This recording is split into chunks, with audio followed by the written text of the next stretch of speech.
ഇടമലക്കുടിയിൽ കാട്ടുപോത്ത് ആക്രമണത്തിൽ 2 യുവാക്കൾക്ക് പരിക്കേറ്റു. സൊസൈറ്റിക്കുടി സ്വദേശികളായ രാമനാഥൻ, അമ്പലക്കുടി സ്വദേശി പ്രകാശ് എന്നിവർക്കാണ് പരിക്കേറ്റത്. പരിക്കേറ്റ ഇരുവരെയും 3 മീറ്ററോളം ചുമന്നാണ് പുറത്തെത്തിച്ചത്.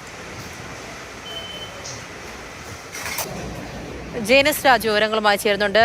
ജെയിൻ, ഒരാക്രമണം ഉണ്ടായി എന്ന് മാത്രമല്ല, പരിക്കേറ്റവരെ കൃത്യസമയത്തേക്ക് ആശുപത്രിയിൽ എത്തിക്കാൻ പറ്റാത്ത തരത്തിലുള്ള അസൗകര്യങ്ങളും ആ നാടിനുണ്ട് എന്നും അറിയുന്നു. എങ്ങനെയുണ്ട് ഇവർക്കിപ്പോൾ?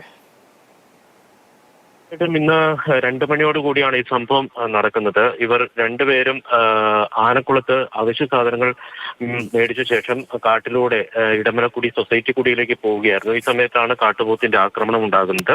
2 പേർക്കാണ് പരിക്കേറ്റത്, രാമനാഥനും പ്രകാശനും. ഇതിൽ രാമനാഥനാണ് അല്പം ഗുരുതരമായിട്ടുള്ള പരിക്കേറ്റത്.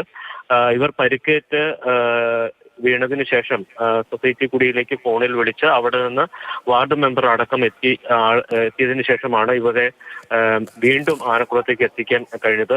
ഗുരുതരമായി പരിക്കേറ്റതിനാൽ ഇവരെ ഒരു കമ്പിൽ തുണി കെട്ടി അതിനകത്താക്കി